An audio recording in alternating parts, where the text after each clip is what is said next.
Hello, this is Chiak, and we are continuing with Dead Space Catalyst, Part 3, Chapter 22 to 31, what I believe I wrote in the title. It's about 39 pages, actually, I believe. So, let's sneeze suddenly. Great timing. Okay, so it's been a while. I'm trying to remember where we left off, but basically, um, Gency is making his way to his brother, and his brother and his friend Henry are both at the compound, though in separate parts. One as a prisoner, a political prisoner, the other as one of the guards. So, Dead Space Catalyst, Part 3, Chapter 22. Henry Wandre was unfortunate enough to be on monitoring duty when the convict went crazy.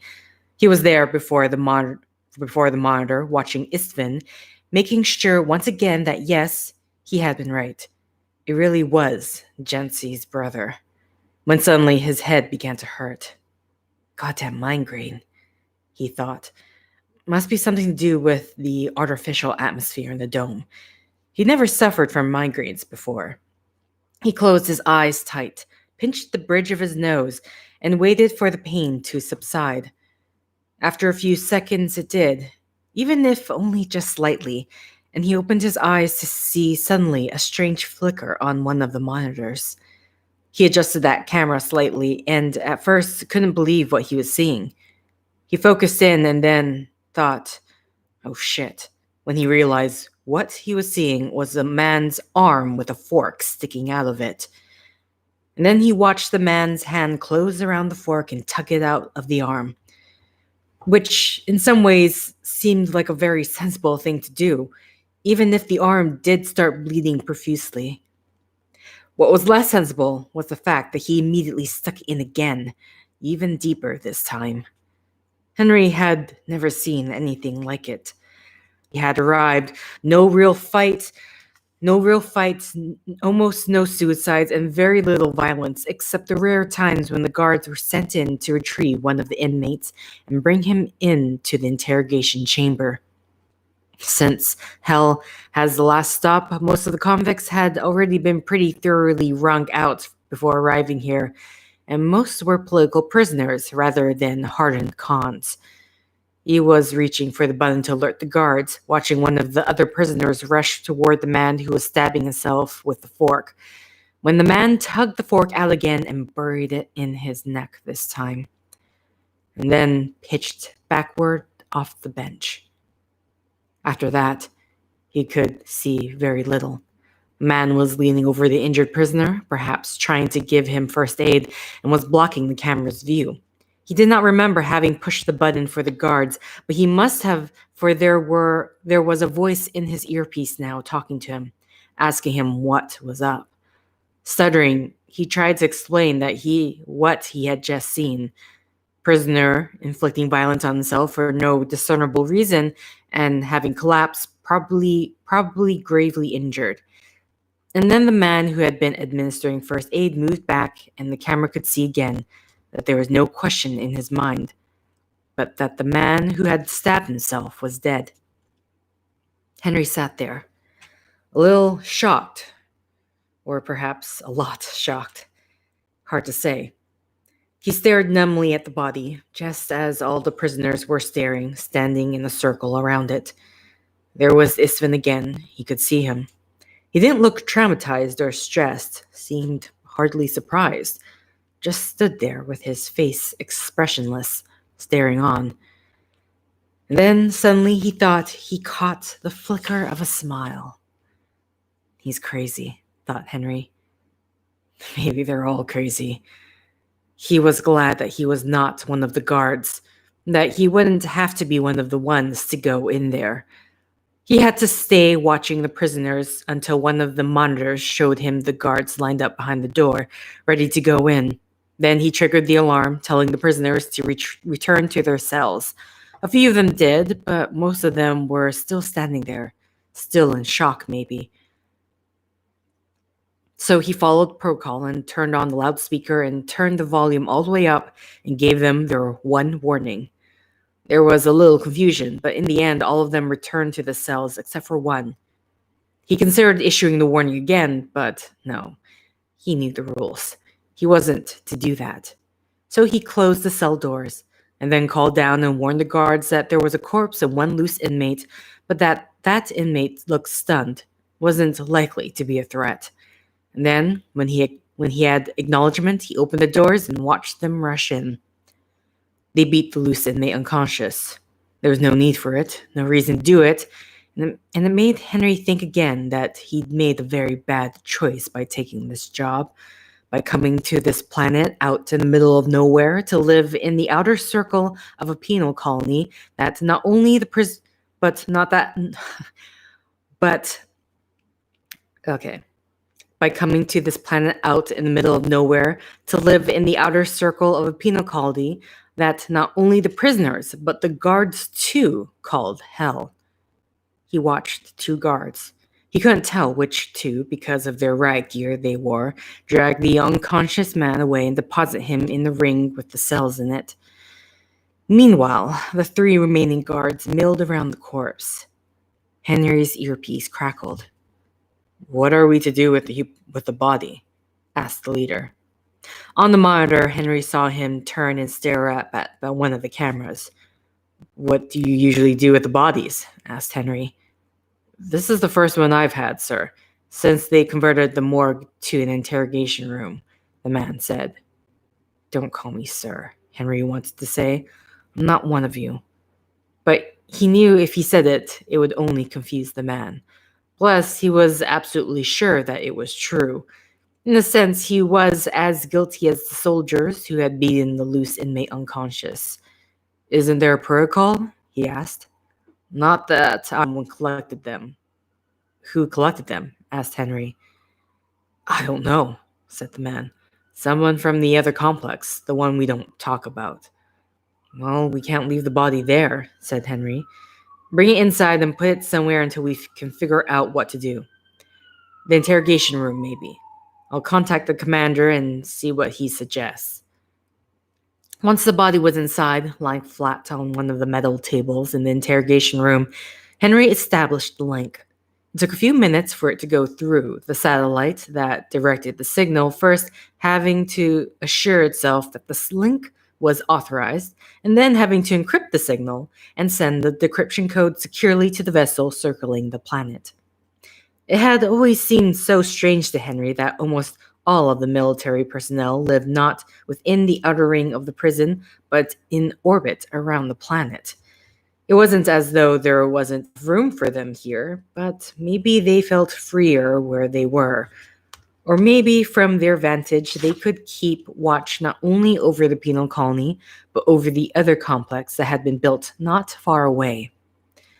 Henry had no idea what it was or what purpose it served. He had only caught a glimpse of it when the shuttle landed him here, and then if the light was just right, or the darkness deep and hazeless, he could see its glimmer there at a distance. But he knew it was there, and he knew if it was out here in the middle of nowhere, whatever was going on inside of it wasn't anything he wanted any part of. Eventually, the line crackled, and he saw the face of one thin, awkward fellow with a prim mouth. Arthur read the name over his pocket. "Supply ship isn't here yet," said Ensign Arthur. "It won't arrive for a few weeks. You should have more than enough to last you until then." "Chirk," thought Henry. "That's not why I'm calling," he said. "Oh," said Ensign. "Then why are you calling?" "I need to talk to the commander." "About what?" Henry didn't answer, just stayed silent and staring until the ensign said, "Let me see if I can raise him." The screen went blank. When it lit up again, it showed the face of Commander Groder.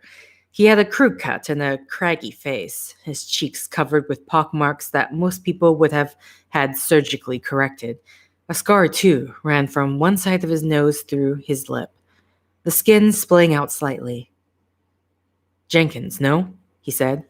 "No," said Henry. "Wandry." He couldn't help but feel that the commander had deliberately gotten his name wrong. "Wandry, of course," the commander said, and gave a broad but lifeless smile. Well, what do you need? Henry explained. A fork, you say? Said the commander, and then said, doesn't sound like a man with all his marbles. No indication of disturbance or madness until now, said Henry. Most of these men have their spirits broken. Last thing most of them are up to is any violence toward others or themselves. And yet, here we are. I wouldn't worry too much about it, Jenkins. You're not to blame. Wandry, sir, said Henry, and watched a flash of irritation cross over the commander's face. I didn't think I was to blame. I'm just not sure what to do with the body. Shall we bury it? Incinerate it? The commander hesitated for a moment, finally shook his head. Probably we should have someone take a look at it, just in case. Store for now. Store it? You got a morgue, don't you? We had one, sir, but it was replaced by an interrogation room. Ah, said Groder. I see. Well, put him in the refrigerator. We only have the ones we use for food. Well, clear one of those out and put him in. It'll only be for a few days. A few days, said Henry, imagining one of the guards waking up and stumbling into the kitchen and opening a door on the corpse. Maybe sooner, said the commander. We'll do what we can. He reached out and clicked the screen off.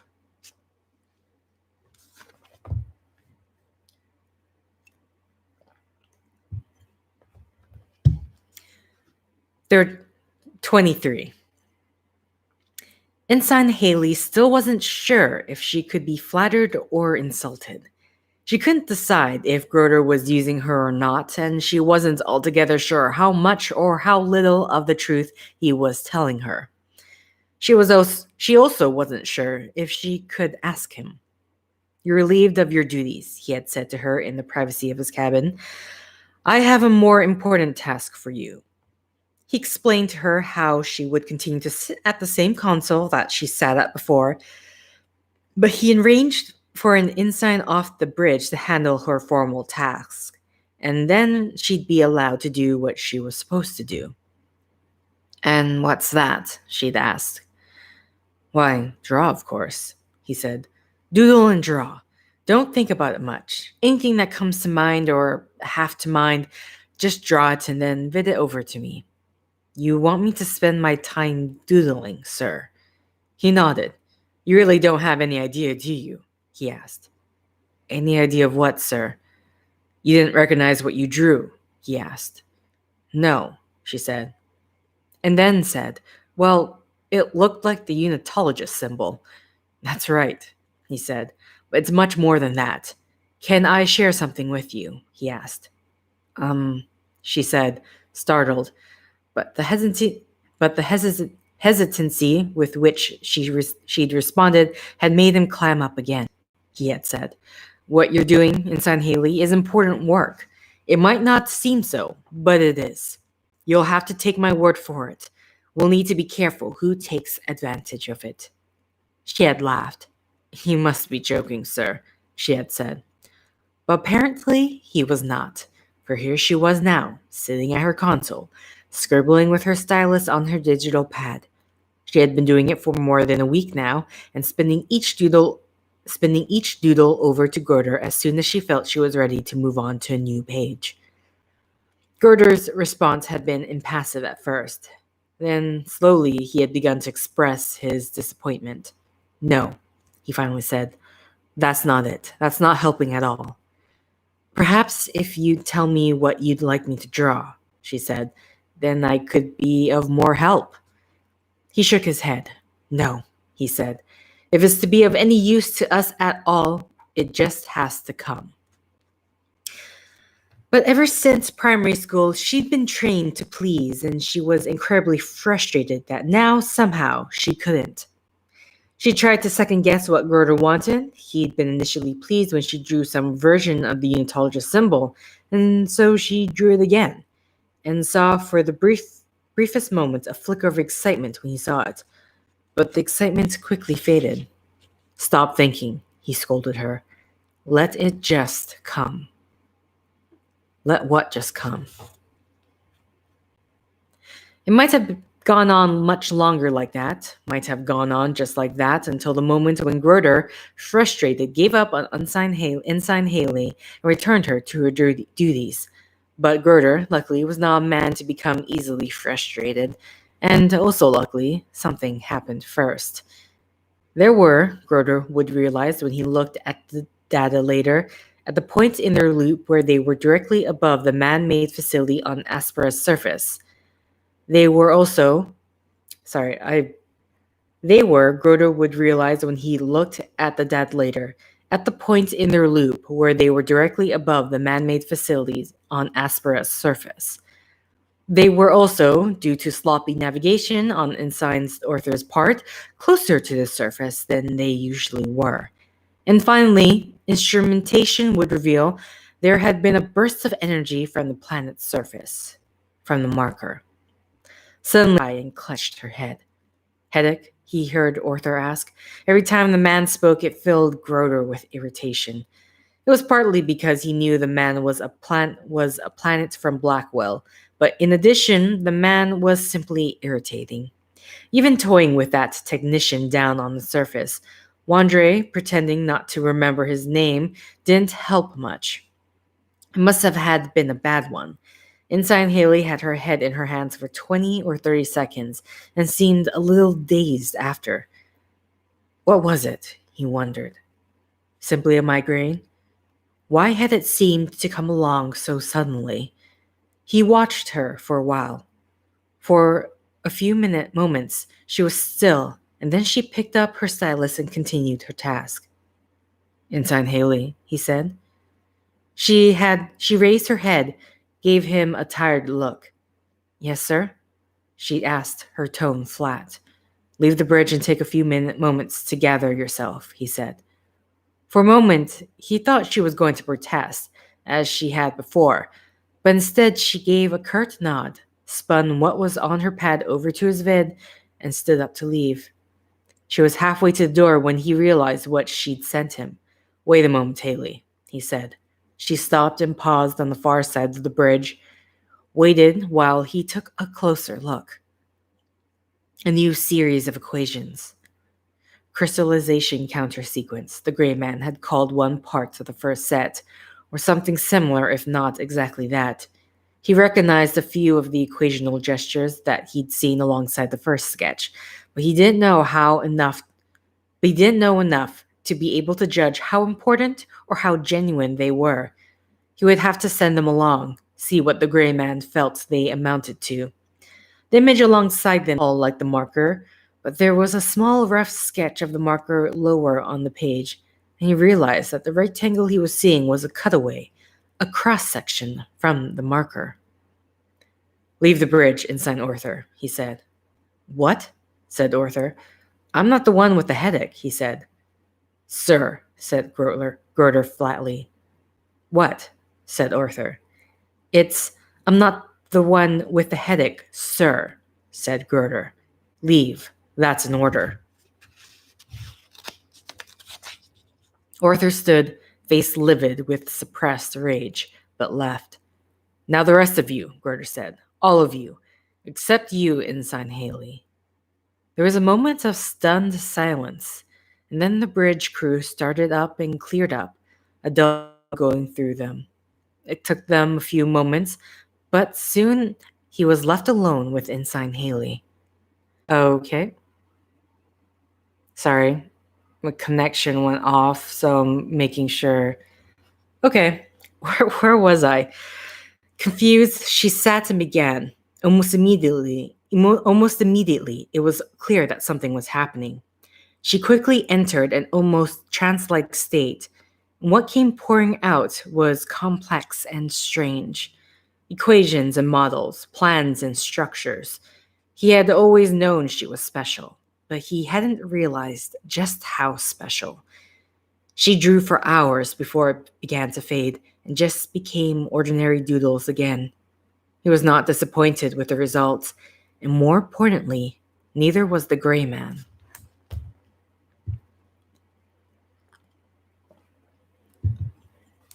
"24. There was a static whispering. When the burst came, it stayed with Isvin for more than a little while, even once the visions had begun to fade. And within it, if he'd listened hard enough, he could hear voices. But they were voices. He was sure of it. Or nearly sure. And they were not, as the other voices had been, merely a squashed repetition of words he had said himself. No, these were voices. Now all he had to do was train himself to listen hard enough so that he could hear them. He took to sitting in his cell, on the edge of his bed, his feet flat on the floor, his hands on his knees, just listening. It reminded him of sitting on the edge of his bed late at night when he was a boy and practicing blanking the world out. There were the general noises he could hear around him, the sound of footsteps, the voices of other inmates, a rustle or creak here or there. But these he tried to learn to unlisten to tune out completely, and in a certain manner, and after a few days, he succeeded. Then there was the sound of his heartbeat, the noise of his own breathing, the noises coming from his body and stomach. These too he learned to unlisten to, first dulling them and then reducing them to nothing at all. It came slowly. He had to be redone every time he sat down again, but it could be done. And then, once in that space of silence, he had to sharpen his ears still. He had to sharpen his ears still further, had to not only make them listen to the rumble of whispering voices beneath everything, but to hone in on just one of them, to pick it out, to start to hear its words. It took 6 days, days in which he hardly ate, hardly even moved. At first, his fellow prisoners were worried about him and clustered around him, but after he ignored them for a few hours, they gave up, left him alone. Occasionally, one of them would come back, Waldron mostly, but wouldn't stay long. And though he found it an irritation to have someone shaking him, someone trying to talk to him, he quickly learned to ignore this as well. And then, late in the 6th day, his ears caught hold of the tail of a voice and reeled it closer until he could hear it. It was incomplete and partial, but it was a real voice, speaking its own words, starting to say something. He massaged it, caressed it, until it grew a little, became a little louder, and he could hear that it was addressing him. Istvan, it was saying, why me? But I don't even know who you are, he said. His lips were moving, he knew, whispering the words, but he could feel the words being uttered in his head as well. Ah, there you are, said the voice. Words being uttered in his head as well. Ah, there you are, said the voice. Now, and I've been trying to talk to you. It's just us. It just took us a while to find the right tongues. Indeed, as they spoke, the voices became stronger, more confident. It stretched and scratched against the side of his mind like an animal and slowly grew larger. And he knew that now he'd be able to find it again, hear it again, whenever he went searching for it. And late on the 7th day, when the burst came again, he felt less pain this time. It was as if his head had been filled with living, thinking fire. The veil fell over things, tattered at first, and then became blazing with light, as it always did. And then, even more quickly resolving into another colorful world. There was a face of Khan, his lips almost blue, his neck bloody. He hovered there just in front of him, staring. Hello, Khan, Istvan said. And this time, drifting up from where, despite its growing size and power, it huddled and crouched in the background, and threading itself into the dead man's throat until Khan opened his mouth and spoke with it. Hello, Khan said. The voice was strange, not quite properly synced with his lips, and he spoke with a wet burble, as if his throat was still partly filled with blood. Air, too, hit softly out from the holes in his windpipe. There, thought Istvan. Now we're getting somewhere.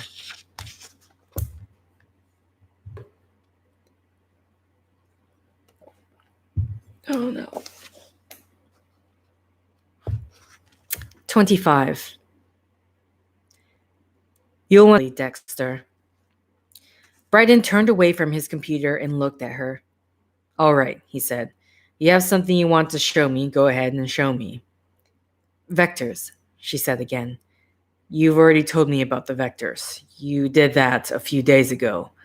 Dr. Dexter nodded. I have more data now, she said. She tugged on his chair until it rolled closer to her monitor. I've charted every surge since the vector of our marker shifted, and I've also correlated it with the way it continues to broadcast, even when not engaged in a surge. Before, when a surge came, it would send a wide-range blast of energy up into space. Always a different vector, as if it was looking for something. But then something changed. It's no longer broadcasting into space, said Bryden. No, said Dr. Dexter. Now it's a more focused blast, like a burst of energy being and widens a little, but much more slowly. And now it's always orientated in roughly the same direction. All right, said Bryden. It's changed, so what? Dr. Dexter smiled. Here's the vector for the marker from Aegis 7, she said, which incidentally has been firing its pulse simultaneously with the marker here. It's a million times it reaches this far, but even so, if you calculate the center point of the wave, you find that it seems to pass exactly through our planet. Intrigued now, Bryden simply nodded.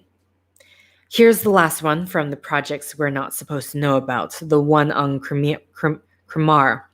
The reason we know about it is because its signal is also orientated toward the planet we're on, and seems also to be coordinated with the other two. Topographical map. The planet's surface, she said. Satellite photos. You don't know how hard it was for me to get this. I had to speak directly to Commander Groder himself. You should have gone through me, said Bryden. I told him I was going through you, said Dr. Dexter. Otherwise, he wouldn't have given me anything. You have no right, started Bryden. Callie turned away from her screen and smirked. You'll get the credit if things work out well, and if they don't, you can tell them you had nothing to do with it. If you're nervous about it, link with him right now. I'm sure they won't hesitate to yank it away. When Bryden, fuming, didn't say anything, she turned back to her monitor. Here we are, she said, touching the screen with one finger.